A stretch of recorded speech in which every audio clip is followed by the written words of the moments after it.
1 Intro. Pattern interrupt. If you think controlling your emotions makes you strong, you've been taught wrong. The harder you try to suppress anger, fear, or sadness, the stronger they push back. That's not discipline. That's resistance. And resistance creates tension. Real Stoics never tried to kill their emotions.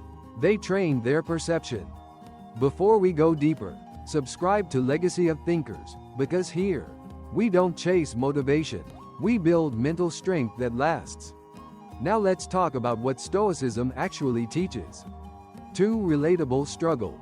You know that moment when you feel it rising, your chest tightens, your jaw locks, and your mind starts rehearsing arguments you don't even want to have? And you tell yourself, stay calm, control it, don't show anything. So you swallow it. You swallow the anger in the meeting when someone talks over you like you're invisible. You swallow the panic when your phone lights up with a message you didn't expect. You swallow the sadness because you don't have time for it, and because you're scared that if you open that door, you won't be able to close it again. Ava does this every day. She's the responsible one, the friend who replies fast, the employee who never complains, the daughter who keeps it together. And she thinks that's what strength looks like. Being unbothered, being polished, being controlled. Ethan does it too, just in a different costume. He's the guy who handles pressure. He makes jokes when he's stressed. He keeps his voice steady. He acts like it's fine, until it's midnight and his brain won't shut off. He's scrolling, chasing noise, chasing relief, chasing anything that will drown out the feeling he refused to face all day. And here's the part no one tells you. When you try to control emotions the way you control a schedule, you don't become calm, you become tense. Because you're not actually processing anything. You're just holding your breath, mentally. So the emotion doesn't disappear. It leaks. It turns into sarcasm. It turns into snapping at someone you love. It turns into a tight back and headaches and that quiet numbness where you can't even tell what you feel anymore. Modern life rewards looking fine. Social media rewards the highlight reel. Work rewards the person who never breaks. But your nervous system doesn't get the memo. It keeps score, and eventually, it collects. That's why control is the trap. It feels powerful in the moment and expensive later. 3 Stoic misconception. Most people hear the word stoic and picture someone cold, stone-faced, unshakable, the kind of person who doesn't feel anything. And honestly, that myth is everywhere, on social media, in tough guy quotes, even in the way we compliment people. Wow, you didn't react at all. You're so stoic. But that's not stoicism. That's emotional shutdown with a better PR team. A real stoic doesn't aim to become numb. They aim to become clear. Because the goal isn't to delete emotion. It's to stop letting emotion hijack your mind. Here's the beginner mistake. Treating emotions like enemies. Like anger as a villain you have to defeat. Like fear as a weakness you have to control. Like sadness is something embarrassing you should push into a closet. So you clamp down. You tighten up. You put on a calm face, while your body is screaming. Stoicism never asked you to pretend you don't feel. It asked you to notice what you feel, and then question the story your mind is attaching to it. Because the emotion isn't the first problem. The interpretation is. Someone cuts you off in traffic. The event is simple. A car moved in front of you. But the mind adds a whole movie. They disrespected me. People are awful. This always happens. I'm surrounded by idiots. And then anger feels justified. Because you're not reacting to the event. You're reacting to the meaning you assigned. Marcus would say, without sugarcoating it, that your peace is being held hostage by your own judgments. Not by the driver, not by your boss, not by your partner's tone, by the instant conclusions you treat as truth. So when people say, Stoics don't have emotions, what they're really seeing is the end result of training. A person who feels the emotion, but doesn't obey it. A person who can feel heat in the chest and still choose a response that matches their values. That's the difference between suppression and discipline. Suppression is pretending the emotion isn't there.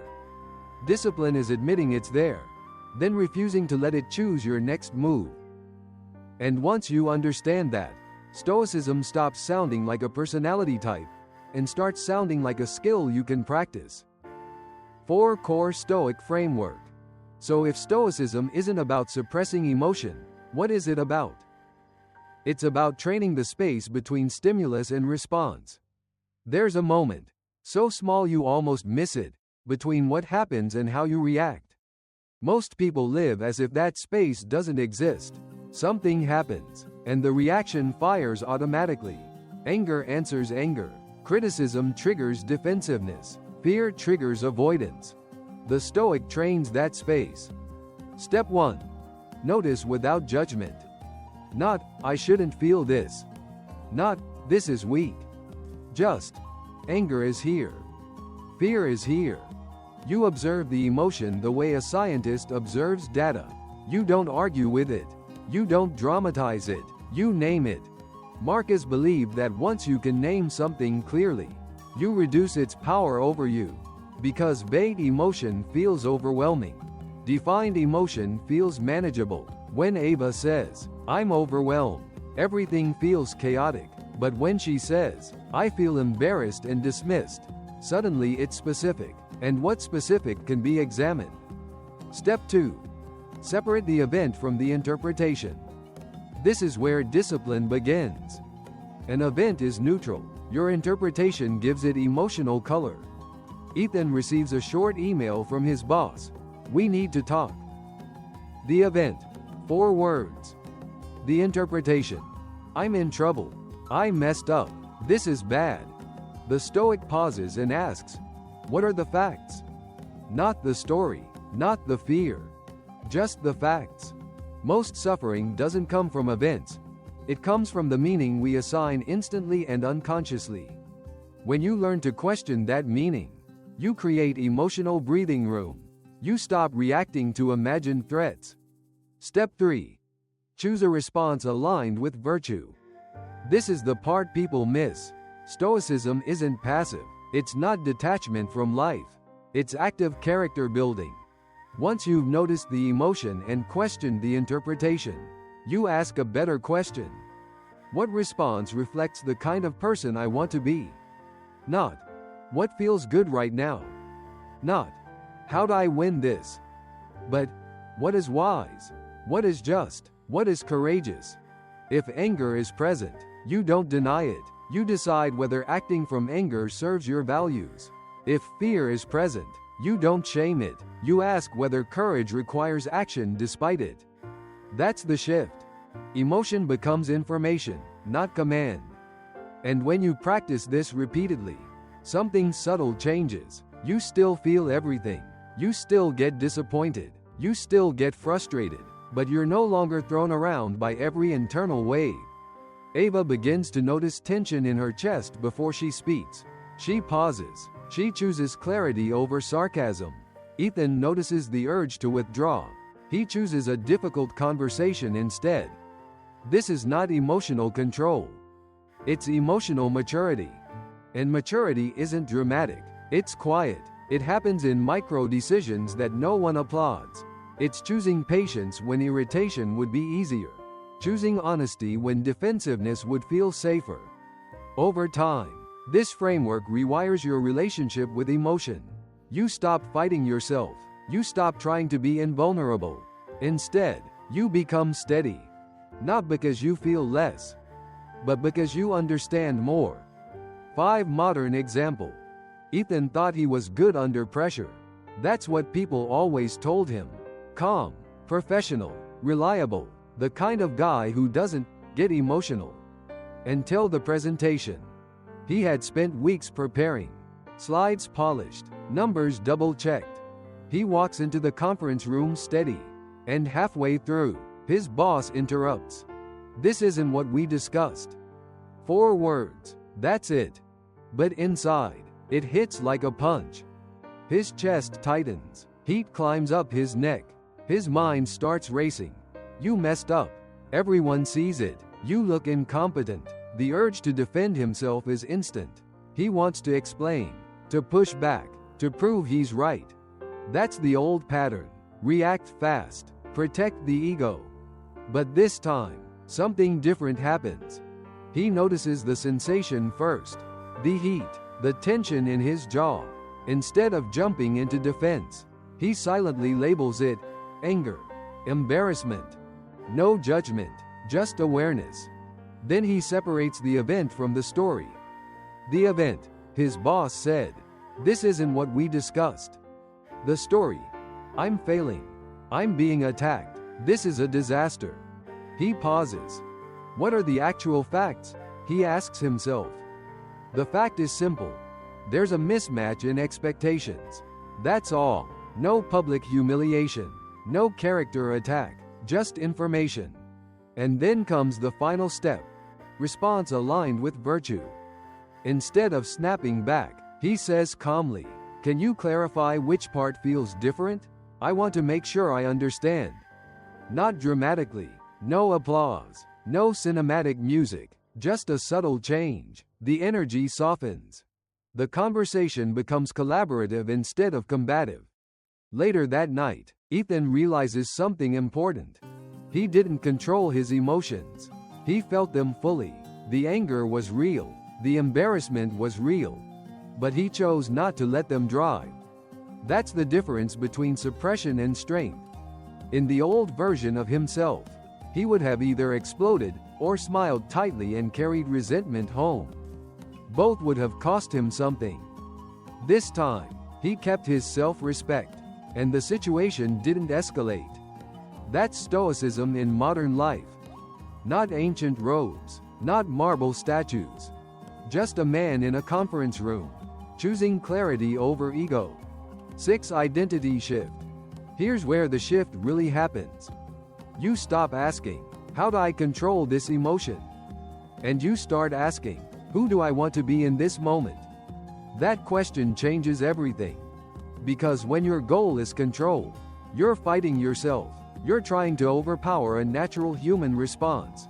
But when your goal is character, the emotion becomes secondary. It's no longer the enemy. It's just part of the environment. Ava used to think strength meant being unbothered. If she could stay calm on the outside, she believed she was winning.